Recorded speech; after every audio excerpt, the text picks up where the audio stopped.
Hi, folks. Steve Urban here, founder and CEO at Riderflex. We hope you enjoy today's podcast.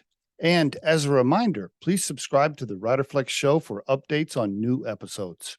And by the way, if you haven't already, check out the book we recently launched, The Riderflex Guide, Inspiring and Hiring, available for purchase on Amazon. And now, a quick word from our sponsor. Try the #1 marketing platform for small business. Everything you need from design to marketing to CRM. Learn more at marketing360.com. Marketing 360. Fuel your brand.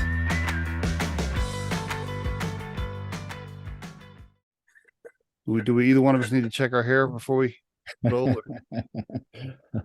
Maybe my eyebrow hair that gets a little bit wild.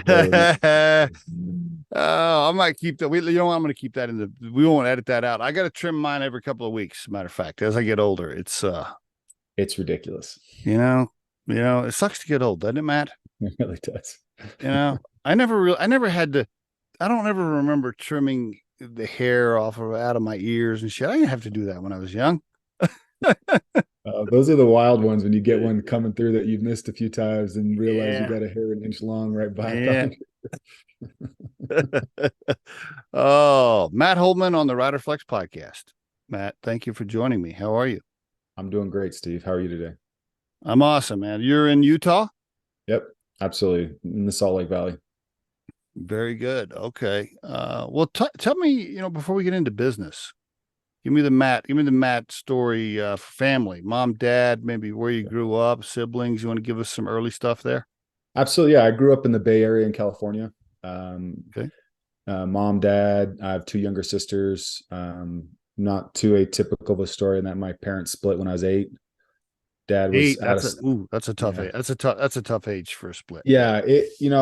It feels normal looking back on it, but it's certainly an odd experience. My dad moved out of state. He was a doctor and was working in a few different places. So I got to spend a little bit of time in Seattle and in Colorado, Fort Collins. So I'm a big fan of the Denver area and Colorado itself. But your mom your mom was the primary? Yeah. So yeah, I stayed in the Bay Area, grew up there. I think it's kind of funny. In California, I was always viewed as ultra conservative, and then I moved out to Utah where I was ultra liberal. So without changing any of my political affiliations whatsoever, just because of the nature of the areas that I lived in. So. Isn't that fascinating? That's interesting. Wow. We could do a whole show just on that sentence right there that you said. That's pretty good.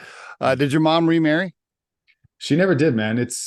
She was one of those. I think it's a story. So I married a single mom, and with 2 kids, and so it's something we talked about a lot. This hard choice that mothers make, where they feel like they have to sacrifice everything for their kids, and my mom did that. But there is also a trade-off where sometimes if you sacrifice a little bit less, you can be maybe happier, better off in the long run. So I feel bad thinking that my mom made some choices that she came to regret, thinking, maybe this is what was best for the kids and stuff. But it's a tough thing, right? Yeah. Does she's still alive? Still with you? Yeah, she is. She's up in Seattle now. I have a sister that lives up in Seattle now. And so she's up there because most of her grandkids are up there. Most of her, I see. Got you. Your dad, he remarried? Yeah, he did remarry. He met a woman off the internet back when that was first starting out in 2000, 2001. And, they've been all over. We aren't close or talk. We'll talk a little bit more some of my personal story and my experiences, but he's a little bit of like he feels like I made some choices that he doesn't want to be. Anyway, it's a tough situation. So right now, so to this day, it's not a close relationship with him.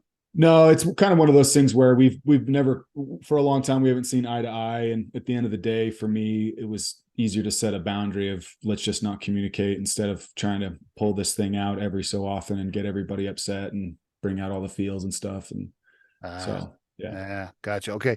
And you're married now. You said you married, your wife had 2 kids when you guys met?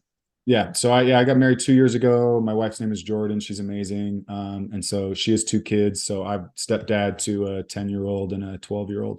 12-year-old who feels like she's going on 20. But yeah. There's another whole episode we could do. Yeah, exactly. step parenting teenagers. Yeah. That is, but that's not an easy job. I know, because my wife and I both did it because we were step parents with step parenting teenagers is very challenging. It is. And one of the things I think that my wife has done really well is help me ease into that as a transition, where she doesn't want me to be the bossy parent. She wants me to be the friend and the confidant and the fun parent, and let her be the tough guy, so to speak, so that, because the kids are always going to love her no matter what, but we don't want them to come to resent me or have hard feelings for me. So we have a great relationship. I love them. It's certainly been its own journey alongside entrepreneurship and everything else I've been up to the last few years. Yeah, buddy.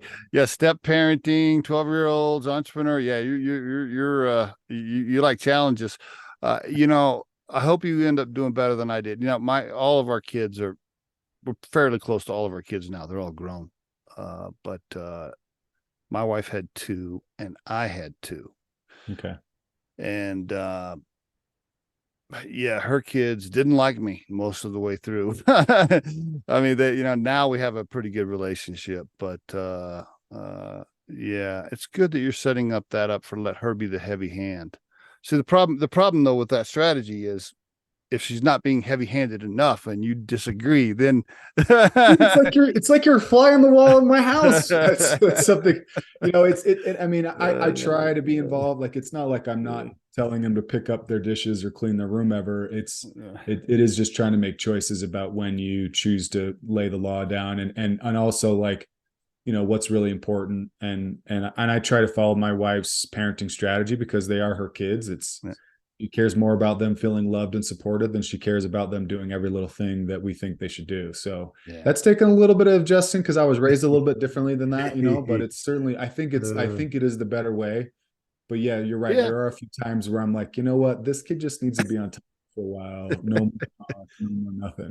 Hey, the great news is, once they're 12, they know everything, Matt. Exactly.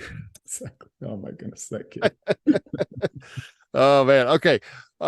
So talk to me about, so all right, your mom was single. Yeah, 8 years old when they get divorced. That's a tough age. What kind of teenager were you? Were you rebel? Were you in trouble all the time? Were you a good kid? No, I was probably a little too mellow. I mean, I grew up pretty religious, so it was pretty mild. I love doing things like theater. I played a lot of sports, public speaking. I loved kind of being out and about. The nice thing about Northern California's got a ton of outdoor stuff too. So we did all the camping and all the fun things. So cool. Yeah. Okay. So you're a pretty good kid.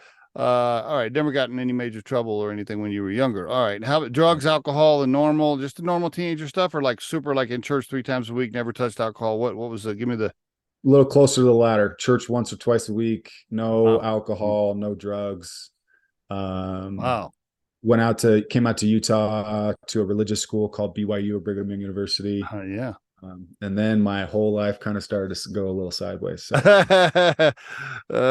Tell me, talk to me about it. Yeah. You tell me what happened. So did you get a scholarship to BYU, by the way?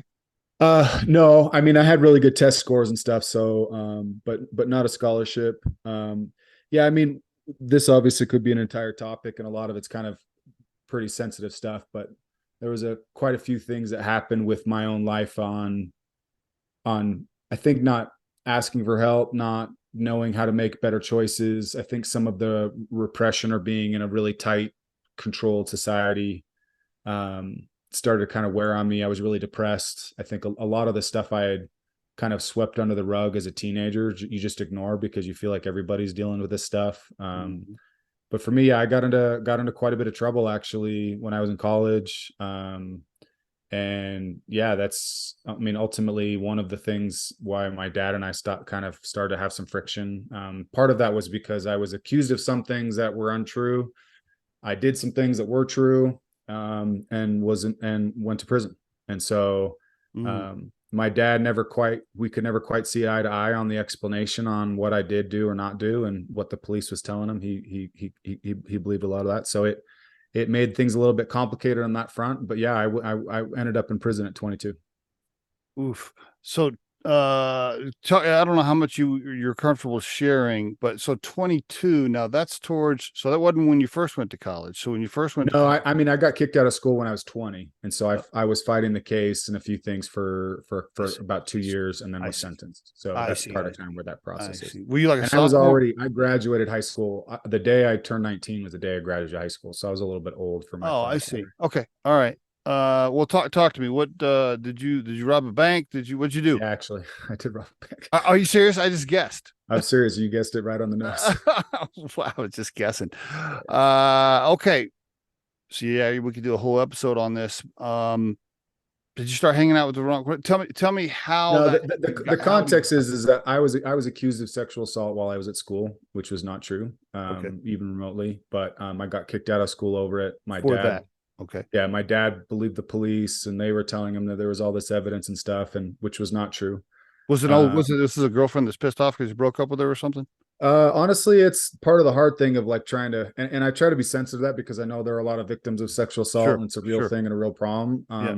I'm not exactly sure what the deal is. We actually had, we never actually had intercourse. So it wasn't like a he said, she said kind of thing. It was we had dated a little bit, fooled around a little bit, and then a couple months went by and, um, Do you next think? police are knocking on the door kind of thing. Wow. Let me ask you. Okay. Yeah. Yeah, you're right. I want to be sensitive too because I know it really does happen. But when it doesn't happen and you're accused, that sucks. Yeah.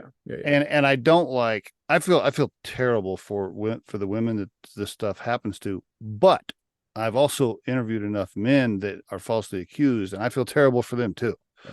It sucks all around. Part of the problem is we have a system that does not do a very good job of like filtering through what's actually happening. So a Yeah. lot of women, when they come forward, they're told that they're lying or that they're making it up or it's a shame issue, and so then they go away and never want to talk about it again. And now the flip side is true as well. Is once they had a little bit of legs, they're not listening to me or anything like that. They've got what they feel like is a story. The parents, the school, they're all pushing Wow. it to be, and so the mistake is a lot of times is I didn't ask for a lawyer right away. Like I made a few just dumb errors because I didn't know about the legal system. Yep. So ultimately what ends up happening is I kicked out of school. I'm depressed. I feel like in many ways my life is over. And as a 20-year-old, I got a big case of the, you can edit this out, but the fuck it's, or the, I don't care anymore. I guess I don't care. Right. Yeah. So you got, and, and where were you live? Can I, let me just yeah. visualize here. Were you living in an apartment with a friend? Where were you living at the time? The time when I was kicked out of school, or yeah, so you got kicked out and you're depressed. Where are you living? I got an apartment. I was renting like a room in a basement kind of thing here in Utah. All right. And then I don't know if you ever saw the movie Heat with Val Kilmer, Robert De Niro. I watched that movie and just really loved the side of the life where they didn't care, they didn't have feelings, like they were too cool for school, but also just you must have missed the part where De Niro gets killed by Pacino. Yeah, exactly. So I guess I started to associate in my mind this idea that if I'm going to be treated like a criminal, I might as well be one. I could see where that could happen. And so, yeah, essentially the dumbest thing I've ever done in my life, which it's kind of unfortunate. A lot of people like hearing the story, but for me, it's also incredibly embarrassing because again, it's the dumbest thing I've ever done. But yeah, I robbed a bank, got away with it for a while. 9/11 happened. So the FBI was like backlogged and like eventually what ends up happening is I took a plea deal on the sexual assault charge. Because at that point I'd never been caught for the bank and was feeling incredibly guilty and also like, trying to settle some of this legal stuff, get into the system. And once I was in there about a year, that the FBI finally worked through their backlog of all that stuff because of 9/11, processed my evidence, and boom, I'm already incarcerated. So, yeah. And I want to make sure I understand. All right. So you plead guilty. Was it a felony or a misdemeanor for the assault? How's that? Felony. Damn. That's in Utah, I pled to a second degree felony. So the other part of this, that's the story that's kind of hard to explain, is Utah is the only state now that has what's called indeterminate sentencing. So every other state's like on TV where you get sentenced to 3 to 5 years or 10 to 15 or, something like that. But Utah is like a 0 to 5 years, 1 to 15 years, and then a 5 to life. Okay. So there's a very big range there. So I was sentenced to a 1 to 15 for the assault and for the bank charge. I actually was charged at the state level, not at the federal level. Okay, but I want to understand something. You were dealing with this assault thing, this assault thing with the girl being accused of that, and before you said I'll plead guilty, before that happened, you robbed the bank. Yep. Yep. I Right. see. Okay, Yeah. then So that is a pressure. Yeah. but And the part of the plea deal is, what's that? you robbed the bank. You didn't get caught. You're like, okay, cool. I'm good to go. But when you pleaded guilty for the other thing, now your fingerprint, now you're in the system, and then that eventually comes back around on the bank. Yeah, I was already in the system because of like had already been fingerprinted when I was younger because of a job. But yeah, I mean, ultimately it just kind of it finally caught up to me, not realize, like I thought like the police would be coming through the door the next day kind of thing, but they weren't. And then each day would pass. It took them like a year and a half to go through. How they even kept what happened? Were your fingerprints on the door or something? Just a bag I'd used because I ran out of a bank and into a mall and dumped a bunch of stuff in a trash and then walked out of the mall. And so they went through my stuff and were able to lift fingerprints off. Matt, why did you dump the bag? I'm sure you asked yourself that a million times. I didn't have a car, so. Oh, shit. Yeah. Man. Okay. All right. Fuck. Okay. So then the charge it's a double charge. The judge is like, I'm sending you this for the assault and this for the bank robbery. Yeah, I got charged for the bank a year after I'd been in the system. Okay. Yeah. All right. And then how many years did you get? I got 15 years. Minimum? No, so like I was saying, is I ended up with a 1 to 16 year sentence. Oh. So it's like a 1 to 15 and then another 1 to 15 a year in. I see. And so they gave me a 1 to 16. And then the problem is that the way that an indeterminate sentencing works, the reason I took a plea deal is because they were trying to charge me with 15 years to life. So again, this stuff is pretty serious. It's not something to be taken light of, right? And so my attorneys thought I would get maybe like a year in jail kind of thing. And so we took the plea deal. I got sentenced to prison. My attorneys, of course, didn't know about the bank thing. And when that came out, again, it's the difference between people that meet me now and think of me as being a nice guy versus how I look on paper or how I looked in the system is altogether different. Because, if you have somebody who is pled to a sexual assault charge and has robbed a bank and is white and is intelligent, what else has he done or has he gotten away with? So I was actually viewed as somebody who's dangerous, which. Did you go to trial for the bank robbery or you pled for that? I just took a plea deal. Okay. All right. Damn. And then all of a sudden you're in real prison with real bad people. Yep. I asked a friend of ours that we both know, I asked him the same question. Is it as bad as you see in the movies? Is it that bad or worse, better, not as bad? It's a little in the middle. I mean, Utah is fairly mild compared to other states. If the higher the population is, the more dangerous the prison's going to be. So California, Texas, New York, those are the most dangerous prisons, places that have higher concentration. So Utah's not too bad, but it's certainly not a walk in the park either. Not a place you want to go. Right. Okay. And you were in, there was no chance for early parole or anything like that? I mean, there was like the way that Utah works is I'm not actually sentenced. I'm sentenced to prison by the judge, but I don't receive my prison sentence by the judge. I receive it from the Utah State Board of Pardons and Parole. Yeah. And so they just review what they review and they decide when you get out. Okay. Did you, when you went in, I don't want to make the whole episode or podcast about this, but I want to make sure I understand when did you say, all right, I fucked up. Like, I have got to turn this around. I'm not going to be a bad guy. I'm not going to be a criminal. I'm not just going to make this worse while I'm in prison. I'm going to get my shit together. When did that happen? I would say, when I got my shit together, it was about 9 years in. I wasn't dysfunctional. Like, I went to school, I had a job, I would stay out of trouble, but it wasn't like, I think for me, a lot of it for a long time as a kid, I felt like I'd been just given a bad rap and it wasn't that big of a deal.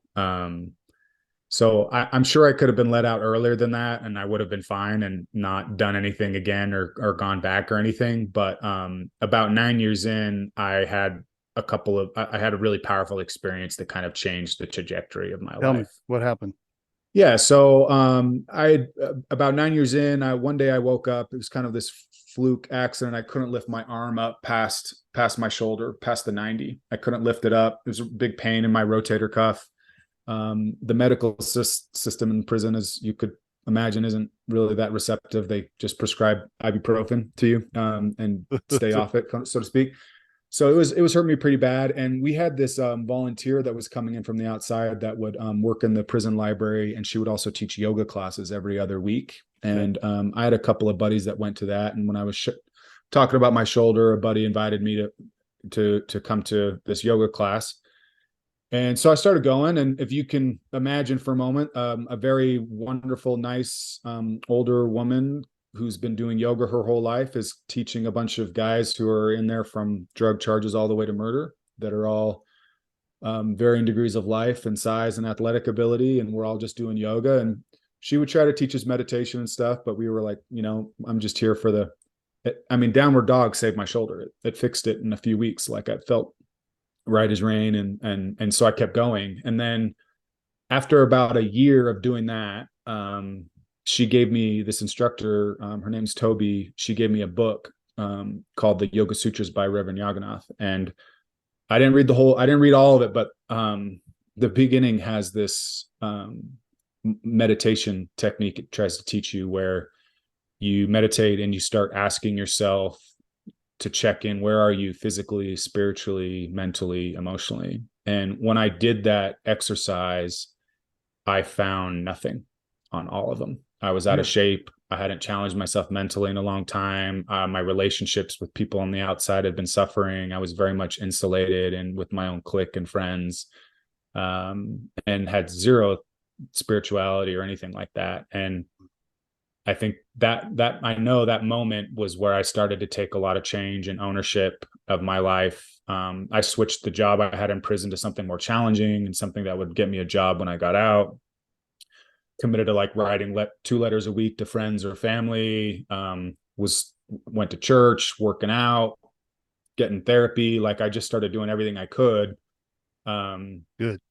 Yeah. And I had a couple of years of where I was like, I thought it was God saving me and making my life better. And then decided that it was just me making better choices for myself and taking ownership of my life. So I'm not spiritual necessarily in the sense of believing in a higher power so much as I believe in people. I believe in humankind. And so, the last 5-6 years of my prison sentence were just kind of this continual series of better choices, a lot of wonderful things happening to me, and it's continued to this day. So that was about 11 years ago to now. I guess.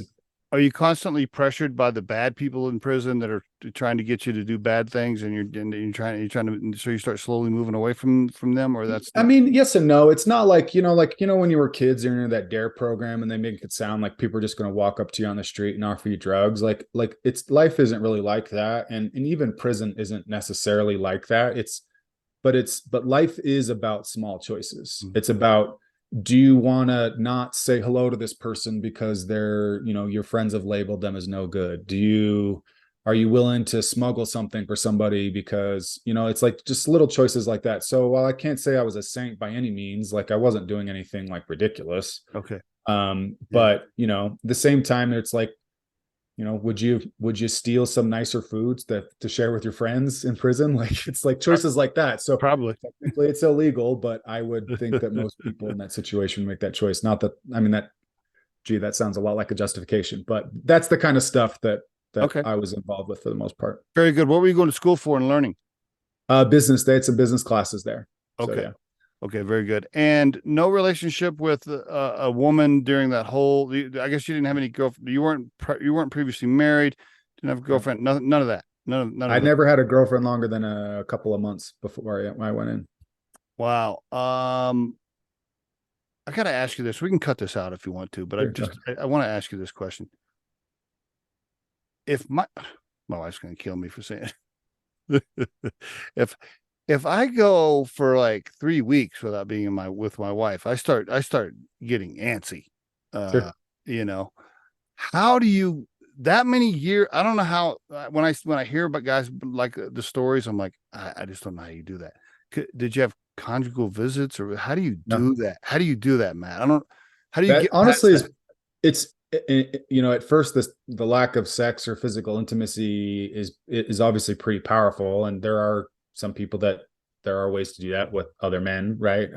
But I think for me, it was the longing. It's like romanticizing the idea of a relationship and connection and commitment, that kind of thing. And so, I mean, I have a lot of memories of like Christmas time when, they would show all these commercials on TV with like, buy your significant other jewelry or something like that. And you're just like, wow, that feels awesome. Having that lack. So no, it sucks. I mean, there's no doubt about it. You fantasize about it, think about it. I mean, my wife asked me that sometimes. She's like, am I what you expected you'd end up with? And I'm like, I don't know what I really thought I'd end up with, because those fantasies ran for years and years about who I would want to be or date when I got out. How did you meet her? We met at work, actually. At work after you got out. Yeah, after I got out, one of the places that I worked at, actually, she was the CEO's sister. That's did they know? Where were you working? Do you mind? Where was? Yeah, it's called the company's called eHub now. At the time, they're called Essential Hub. So when I got out, I got a job. So I did a lot of work while I was in prison in the print and sign industry. Okay. The Utah State Prison does a lot of work for the Department of Transportation, Department of Health, Department of Education. So I had some pretty good skills that I'd been able to develop there, that I was lucky enough to work on. And so I did that for a couple of years. And then I went to the University of Utah to complete my undergraduate degree, because I didn't get to finish it while I was inside. So I worked at that a sign shop out here in Utah for 2 years, and then was looking to start a career. And for me, it was difficult, right? Because as a felon, as a record, I can't really go the same hiring route, because lots of companies don't hire felons. And then as at the time, 38, 39-year-old, it's not like I can just go get an internship somewhere and start from the bottom. Although, I mean, I kind of did in some way. So it was an interesting predicament to be in. I didn't want to be in the sign industry my whole life. To me, that wasn't a career so much as a job. But I kept in contact with a friend I made inside that was in prison on a white collar crime. And so I ran into him out here because we'd stayed in touch, and told him about some of the stuff that I was working on and wanted to do. And he's like, hey, you should come work with us. And so, yeah, they were starting up a little bit of like so their regular business is shipping technology for e-commerce companies. And they wanted to leverage like an agency model where they could start selling other services into their customers as a way of kind of simplifying that. So they hired me to just start that as an experiment and run with it for a while. And about 6 months into that job, my wife started working there. She runs ops and operations. And so she starts working there, and I had a crush on her immediately, and never thought anything would happen, because she's religious and the CEO's daughter, CEO's sister, and so CEO's sister, and so then sister. It's yeah. And so I thought, it's never going to happen, and because the CEO knew your story. Yeah. They all knew, because the guy that I'd been kept in touch with, he was one of the partners at the firm. Okay. Gotcha. They had hired a few guys that done time before. Okay. So they were good for them. It was a little bit weird, because they were very appreciative. Like I was very appreciative of the opportunity. It was interesting. When I worked at that sign shop, I was working around people that were covered in tattoos, and all like were much more like liberal. And then I was going to work in a very conservative environment, but they were also like open to hiring people with criminal records. That's great. Yeah. Yeah. So I don't want to do a disservice to any group or people, because I think everybody's got something good to give, and we all have funny things that we believe in. But meanwhile, when you start making a pass at her and you go on a date, you find out she's super religious, and you're like, I don't even know if I knew that before. So I kind of thought it was never going to happen. And the funny story around that was, my sister lives up in Seattle, and I was going up there for Christmas. And at the time, her spouse's brother lived in a little town called Gig Harbor, up in Seattle. And so, and my wife Jordan grew up in the Seattle area. So one day, as I was, she knew I was kind of interested in her a little bit and flirted with her a little bit. No dates yet. We had talked a little bit, maybe texted just a little bit, kind of quasi work stuff. And she had never been married. She had been married. Yeah, she had been married. That's right. That's right. That's right. Been married for 15 years and was divorced a couple years, and wasn't dating herself. Right. And I asked her, hey, I'm going to be up at this little town. Have you ever heard of this little town called Gig Harbor? I'm going to spend Christmas there. and that is the small town that she grew up in and went to high school in. And so Boom. she just said, Magical moment right there. are you messing with me? And so that whole Christmas I was up there, I was just texting her and sending her pictures and other stuff. And then when I got back, we started dating, and the rest is history. Do you go to church now? Are you back into the religion? I go with her occasionally, but I'm not. And she's okay with that. And she's okay with that. Yeah. She's got a pretty healthy attitude. She believes that it's all going to get worked out in the end, which I believe too. Whether you believe in God or something else, I'm not sure what's going on, but I'm kind of done with organized religion. I had enough of that in my life and trying with that. And so for me, it's just try to live and let live and be good and kind and not be stupid. So funny. My mom, by the way, now you live in Utah. So is your wife Mormon? I'm just guessing. Yeah. Yep. Absolutely. And that's what I was raised in, was Mormon. Yep. Okay. My mother is still very religious, Assembly of God / Pentecostal kind of, and same thing. I was in church a lot when I was a kid. Isn't it interesting as you get older and you have different perspective on things? I don't go to church now, but I still believe I still believe there is a higher power up there, and I still say my prayers primarily because I sin every day, so I got to re-say them the next day. Yeah.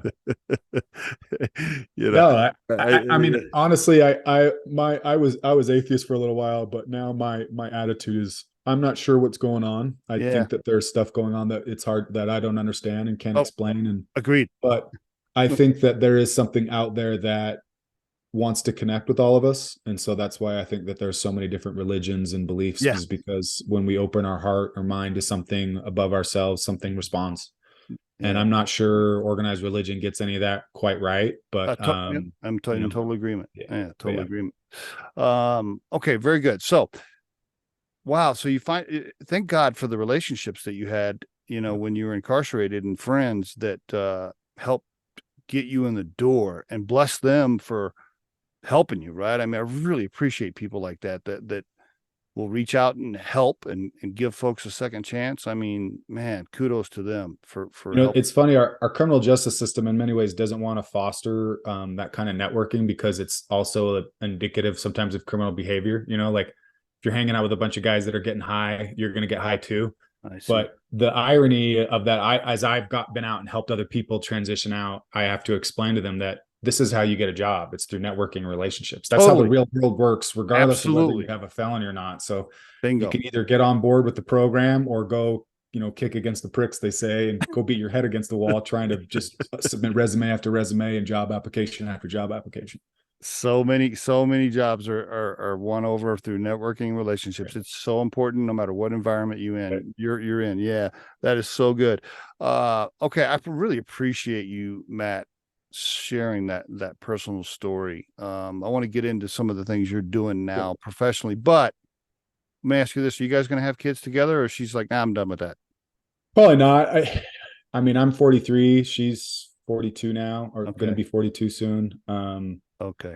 So it's a little bit like, you were joking about me taking on all the hard things. I mean, I wouldn't be surprised if that happened because of, I like hard things, but I think between launching a career, trying to be a good spouse, trying to be a good dad, and trying to be healthy and all the other things, that adding a baby to the mix just feels like a lot. But yeah, but hey, never say never, I guess. But that's based on what you've been through, I don't think anything can phase you at this point. You'd probably just be like, yeah. Well, I don't, you say doing hard things. I did a half Ironman earlier this year. Are you serious?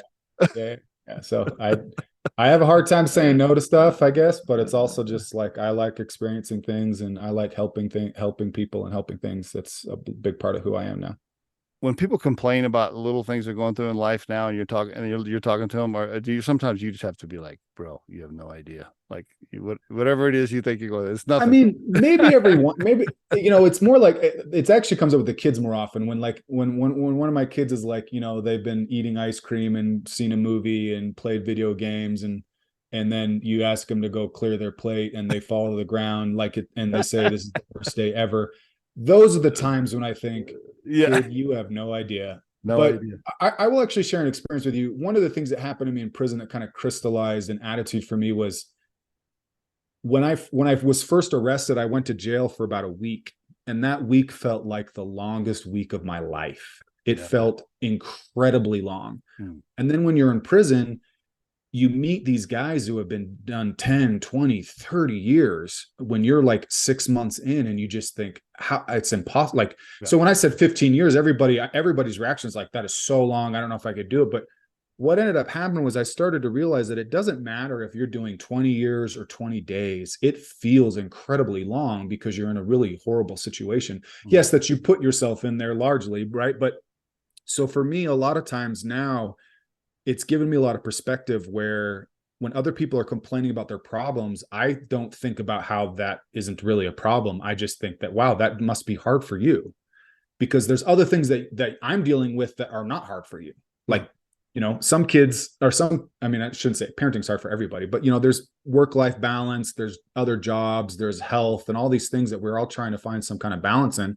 And some people are better at it than others. And we all have different burdens and different loads we're carrying and different backgrounds and different opportunities. True. And so True. a lot of that, my experience has been like, just, you don't know, you don't really know. It's nice to get a leg up or get help, but you really don't know, so that's why it's a lot of times too, my attitude is trying to be kind and just empathize. And we've all had really bad days, and just try to give people the benefit of the doubt when you can. I am amazed at your demeanor and your attitude and your soft approach. Yeah, you watch all these movies and TV, and it kind of leads you to think like, oh, everybody that does prison is a hardcore, mean, nasty. They come out of prison and they just hate everybody and hate everything. But I've interviewed a few people now that did some time, and every one of them are like you. They're grateful. They're humble. They want to help people. They want to Hungry, give back. one opportunity. Yep. Yeah. I'm just blown away by that. I really admire that. So, Well, I'll say, I think the main reason you're talking to people like that is because people that have a different attitude don't make it. When you feel like you're owed something, or you deserve something, or that life has been unfair or unjust to you, you go back in. And I think that's the true same thing with life here. Like, if we're talking entrepreneurship, people that think they are owed something or deserve something are never going to win. The people that go out and fight for it, or the enablers, the people that help, that when you're showing up for people and you're just trying to learn, those are the people that win. Great stuff, Matt. You're absolutely right. Good stuff. All right, tell me what's going on. So I'm looking at your LinkedIn profile, by the way, for everybody. Matthew Holman, Commerce Catalyst, and you got subscription prescription going on as an entrepreneur. Which one you want to tell us about first? Give us an overview. Well, let's talk subscriptions. I think for me, I got that job with eHub and was doing that for a while, but it felt like I wanted some other career opportunities. So I started to turn more to entrepreneurship at that point. And I joined a company called QPilot that's a subscription e-commerce SaaS platform to do marketing. Was doing marketing with my partner there, David Bradley.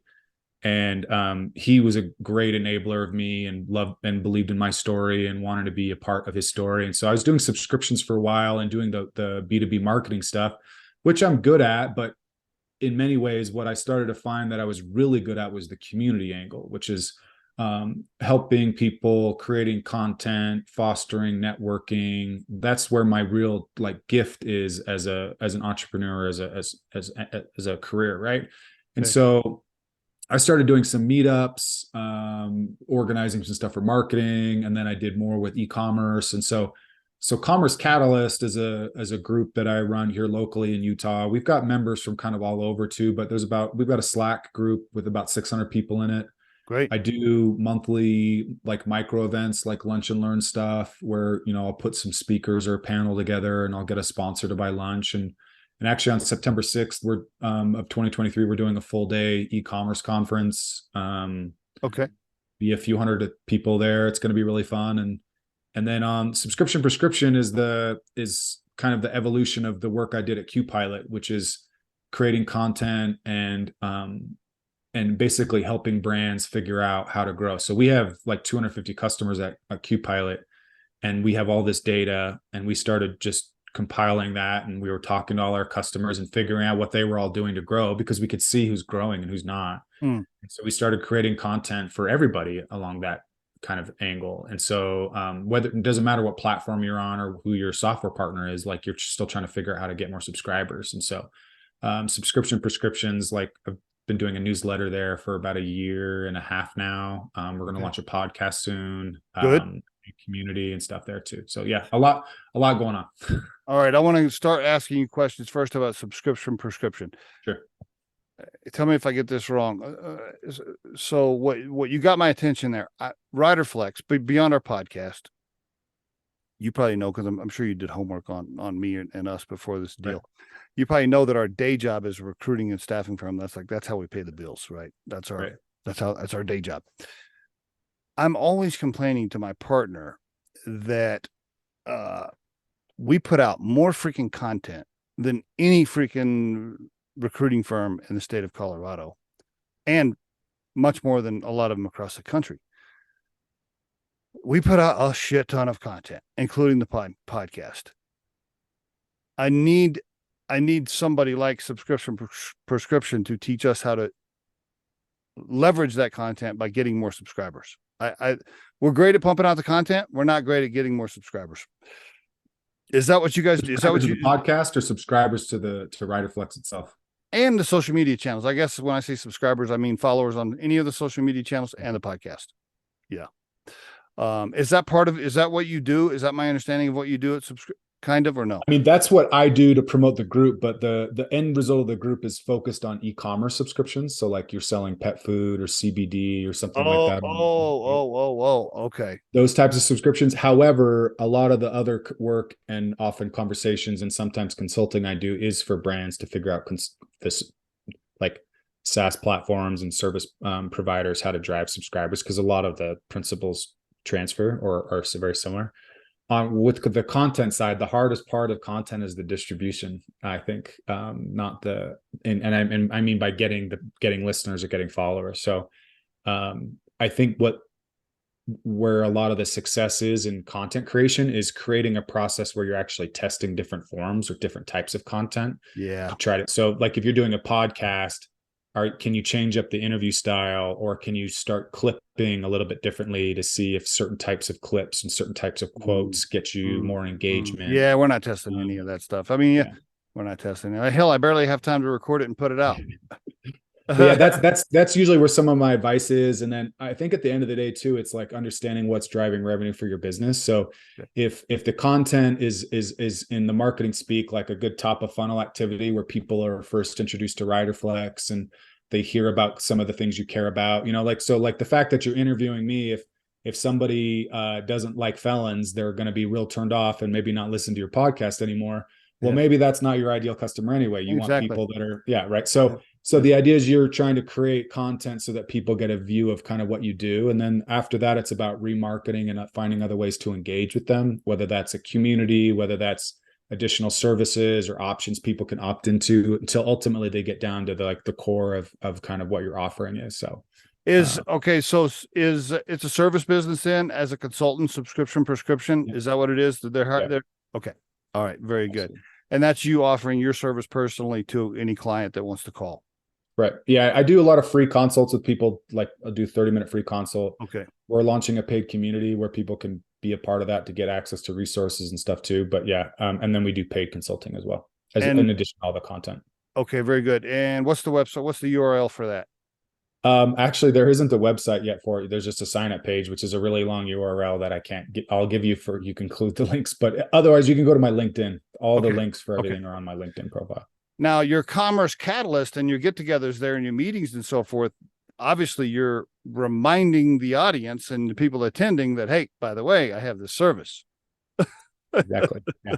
A lot of people know me as either the e-commerce guy or the subscription guy. E-commerce because of the group, subscription because that's what I talk about a lot. So did you start the group because you're like, I need a no. Okay. You know where I'm going. I started the group because I was a solo marketer at a small tech startup and I didn't know who to talk to when I had questions other than just asking random people. So we started a little bit of like a breakfast meetup with a few other marketers that turned into a lunch with 10 to 15. Okay. And then somebody said, hey, you should do a bigger event. And next thing you know, I'm hosting a panel and there's 60, 70 people in a room. So it's just kind of one of those things that had a mind of its own. And then I took that marketing community and it was and then turned into an e-commerce community. And then, so because I felt like the e-commerce community was more closely aligned with what I'm trying to do, which is true. So. Yeah, people ask me all the time too. Did you start the podcast to get more recruiting and staffing clients? And I said, no. I'd like to tell you that was a master plan, but that's not how it went down.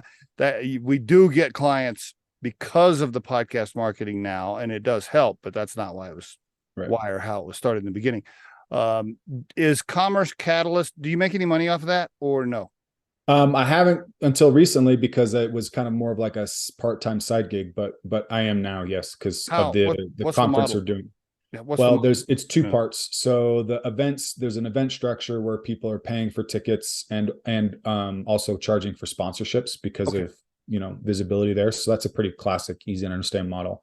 Okay. And then we're going to be launching in September what's called a Catalyst cohort program, which is essentially like an auditing and consulting program for people that are trying to take e-com brands around the 1 to 2 million mark, trying to get them to 2x or 3x. And okay. Basically trying to unlock or unblock what's not working within the business and using the partnership network that I have to kind of accomplish that. Okay. For the listeners, by the way, it's ccatalyst.co, or you can get with Matt on LinkedIn and connect with him there, right? To find out more. Anything else you want to mention there? Any other? No, I mean, honestly, if you want to talk community or subscriptions or creating engagement with your customers, I mean, send me a message. I'm happy to chat. Yeah, absolutely. Are you still working the other job too, part-time? QPilot, I've run partnerships for QPilot now. Okay.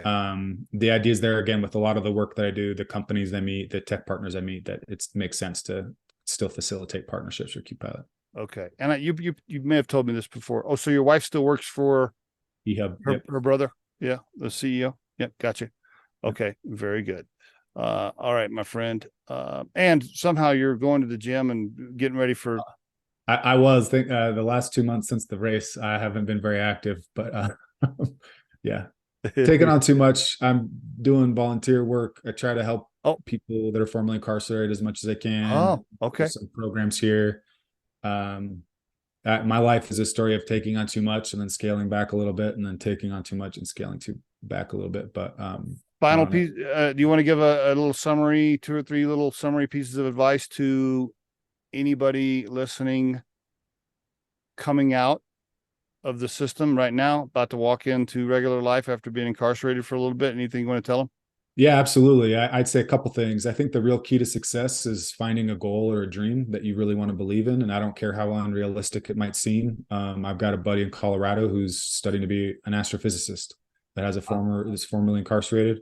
Wow. I think that when you have something that you can believe in, even if it's just, owning your own plumbing business. I mean, it does not have to be, just needs to be something you care about, that gives you a direction and gives you something that you can hold on to when things get hard, because life is hard. The second thing is that life is hard. Like, regardless of whether you have a record or not, it's a struggle out here. People are struggling to make rent or getting laid off, relationships. I think it's really easy to sometimes blame your record or your past for the hardship that you're experiencing. And while part of that is true, and being formerly incarcerated is harder in some ways, it's really hard to find a place to live and it's hard to find a job. Successful people find ways to navigate those obstacles, and they do that through relationships and learning through other people and understanding how to give value. So I think that's the final piece of advice, is no matter what job you're in or what career path you're in, is that you should start paying attention to ways you can show up more and do something a little bit better and learn who you are. So for me, I've learned that I'm a connector. I'm really good at that. And so now I'm doing more work as a connector instead of just being a marketer. And so if you can start to understand where your skills and where your passions are, and not be discouraged by the people around you that have 10 years experience in the field that you don't, or have a fancier degree or don't have a record, you should look for the ways that you can be different and add value, and then you're going to stand out. Matt, thank you very much. Appreciate and admire your story. Love what you're doing. Love your attitude. Thanks for sharing on the Riderflex show. I really appreciate it. My pleasure, Steve. Thank you.